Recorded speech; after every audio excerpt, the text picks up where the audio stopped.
Outside, Ayodhya waits for a coronation, but inside King Dasharatha's chambers, the air is thick with a heavy, suffocating silence.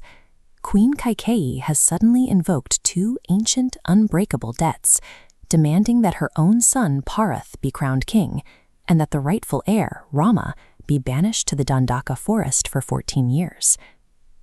The mystery of the scene lies in Rama's reaction. Faced with the loss of an empire and immediate exile, he exhibits no anger. He offers a smile of genuine, unsettling peace. Rama interprets this exile as a rare passage into the world of the sages, trading the administration of a kingdom for the chance to uphold the integrity of his father's word. This immediate acceptance of the verdict triggers an ideological chain reaction that forces every member of his family to choose between their personal desires and their sacred duties. Queen Kaushalya is the first to feel the impact. Devastated, she asserts her right as a mother to veto the exile, or even abandon her own station to follow her son into the wild. Rama meets her grief with the rigid logic of Vedic Dharma. He argues that a wife's supreme duty to her husband remains the highest priority, a commitment that stands even above her role as a mother.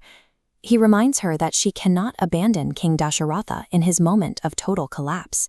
To leave him now would violate her foundational vows as a queen and a wife. Rama effectively convinces his mother to transform her grief into a stoic form of duty, ensuring she stays to preserve the stability of the crown while he departs. Rama then attempts to convince Sita to stay in the safety of the palace. He details the physical horrors of the forest, the predators, the lack of shelter, and the constant threat of starvation. Sita dismisses these external threats as irrelevant. To her, the physical environment of the forest has no power over her internal reality. She presents an argument based on a shared, indivisible soul. Like a body without life or a fish without water, she views her existence as naturally and permanently tied to his. Because she views their destinies as one, she convinces Rama that preventing her from sharing the hardships of the forest would be an act of spiritual cruelty. Through this exchange, Sita suggests that the concept of a kingdom is found in the presence of the beloved rather than within the stone walls of a palace. The peace is interrupted by Lakshman, who enters fully armed. His knuckles are white with tension as he prepares to launch a violent rebellion against his own father to secure Rama's throne. Lakshman frames this as an act of justice. He believes that a warrior's primary duty is to overthrow any ruler who abandons fair and righteous governance. Rama argues that the discipline required to lay down a weapon in honor of a father's word is the ultimate test of a warrior's strength. He successfully redirects Lakshman's raw, violent energy, turning a potential rebel into a devoted protector committed to the exile. This resolution highlights a difficult form of heroism, the mastery of one's own righteous indignation in the service of a higher moral law.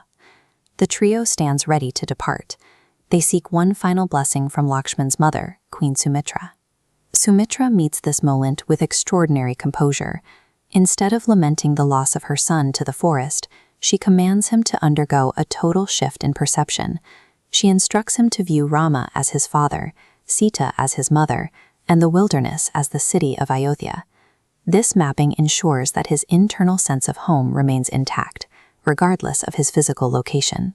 This collective departure signals the moment these three individuals commit to a shared path, prioritizing the sanctity of their vows over the safety of the palace. But the philosophical victories won in the palace will soon be tested by the brutal physical reality of the Dandaka forest. To see how they navigate the dark road ahead, like this video and subscribe for the next chapter of the journey.